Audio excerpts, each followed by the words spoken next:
Nah, seperti yang sudah-sudah yang pernah saya gambarkan dan pernah saya terangkan, bahwa pada tahun yang pertama fisanatil ula bana rasulu masjidahu, pada tahun yang pertama beliau baginda Nabi dan juga para sahabat langsung merencanakan dan langsung membangun sebuah masjid yang digunakan untuk dijadikan sebagai tempat ibadah.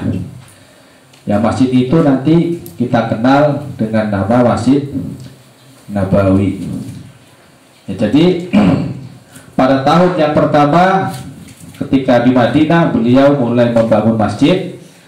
Wa fiha syuri'a al-adhan, dan pada saat itu juga, ya pada saat tahun yang sama, mulai diperkenalkan cara untuk menandakan masuknya waktu sholat, yakni dengan mengumandangkan adzan.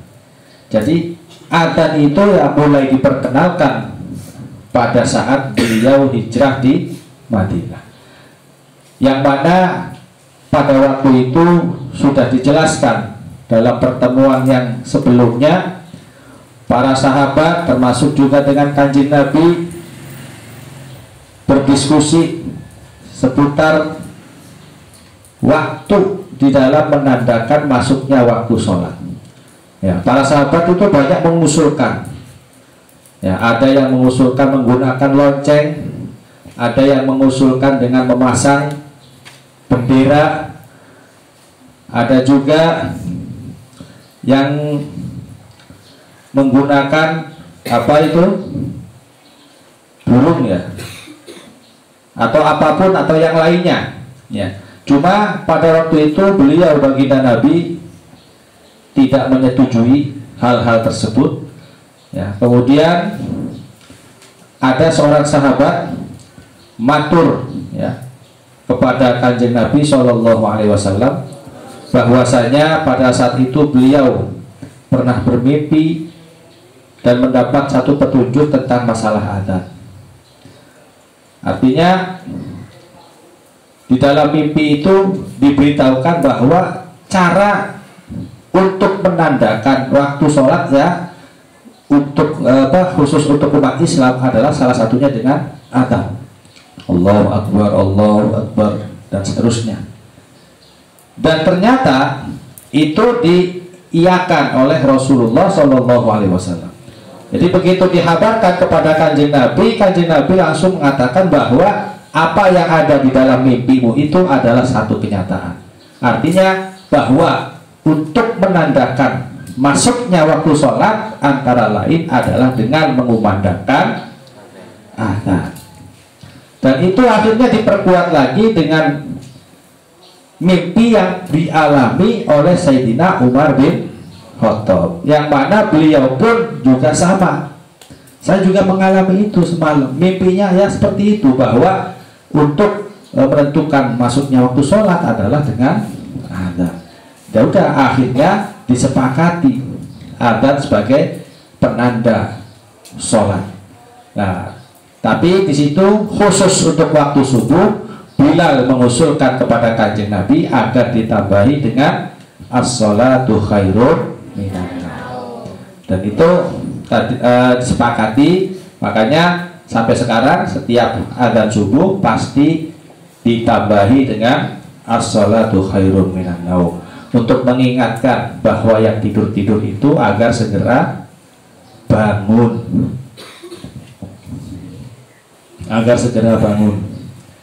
Nah, wafiha, dan pada tahun yang sama di situ orang-orang Yahudi mulai menampakkan permusuhannya kepada kalangan umat Islam. Begitu melihat agama Islam itu semakin tersebar di kota Madinah, pemeluk-pemeluknya semakin banyak, ya, akhirnya orang-orang Yahudi Madinah merasa khawatir nantinya kedudukan dia di dalam Madinah itu terancam. Makanya adharat Yahudul Madinah al-adawata lil muslimin. Orang-orang Yahudi Madinah menampakkan ketidaksukaannya kepada kaum muslimin dan malah seolah-olah ingin mengajak berperang. Hal itu juga akhirnya dibantu, ya. Mereka dibantu oleh orang-orang munafik Madinah, yang mana kalau ketemu dengan umat Islam mereka mengatakan A ya ikut A, tapi begitu ketemu dengan orang Yahudi ikut dengan apa yang diucapkan oleh orang-orang Yahudi. Tapi ya memang sebenarnya komitmen mereka itu adalah ingin menghancurkan umat Islam, sama mempunyai agenda yang sama dengan orang Yahudi. Makanya mereka mendapat sokongan atau dukungan dari orang-orang munafik.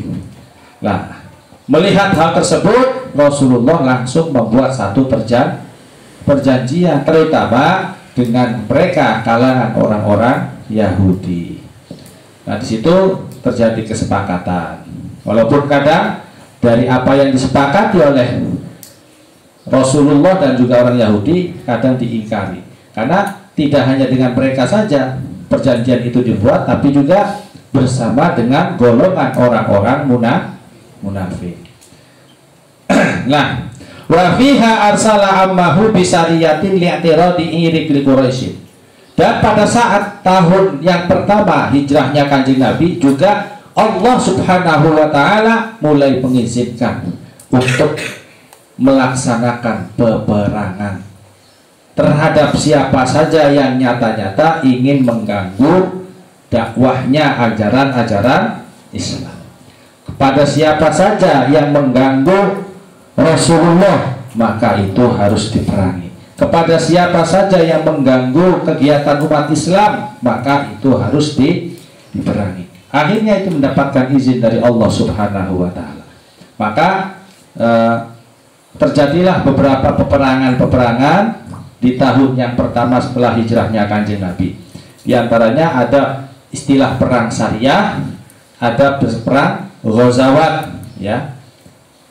Nah, kalau yang Saroya atau Sariyah itu adalah pertempuran, ya, pertempuran yang tidak dihadiri oleh Kanjeng Nabi. Itu namanya Saroya. Ada juga Ghazawat. Ghazawat itu adalah peperangan umat Islam yang langsung dihadiri atau diikuti oleh Kanjeng Nabi. Itu namanya Ghazawat.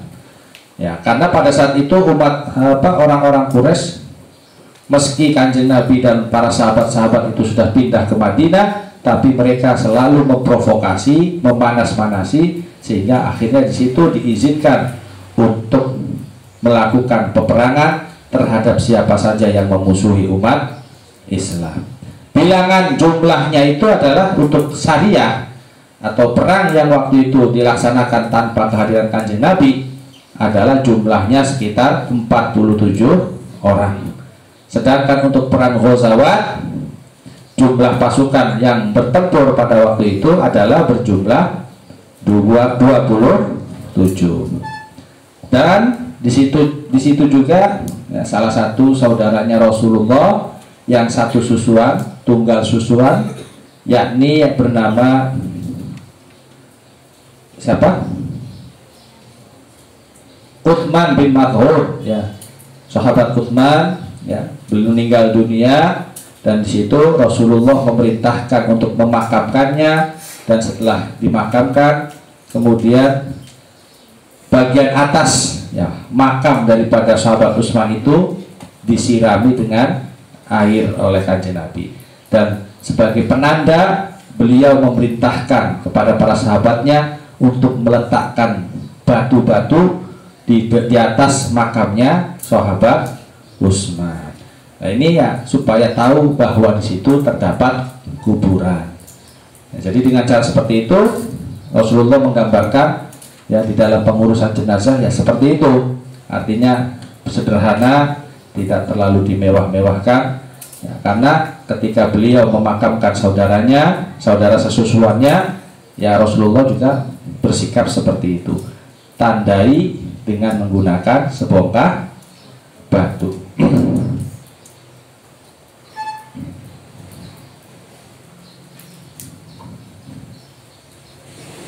As-sanatu tsaniyatu minal hijrah.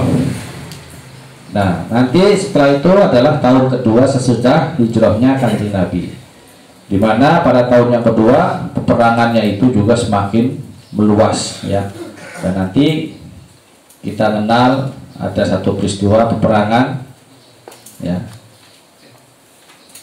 yang terkenal, dan nanti itu bisa kita bahas di pembahasan berikutnya. Salah satunya adalah perang Badar ya, dan juga perang Uhud ya. Perang Uhud itu adalah peperangan yang paling terkenal ya, tidak hanya perang Badar saja tapi juga perang Uhud, karena perang ini juga banyak memakan korban jiwa termasuk di kalangan umat Islam.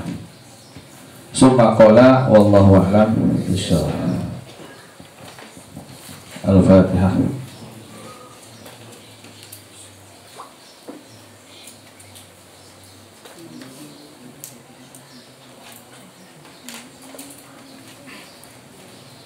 Rabbil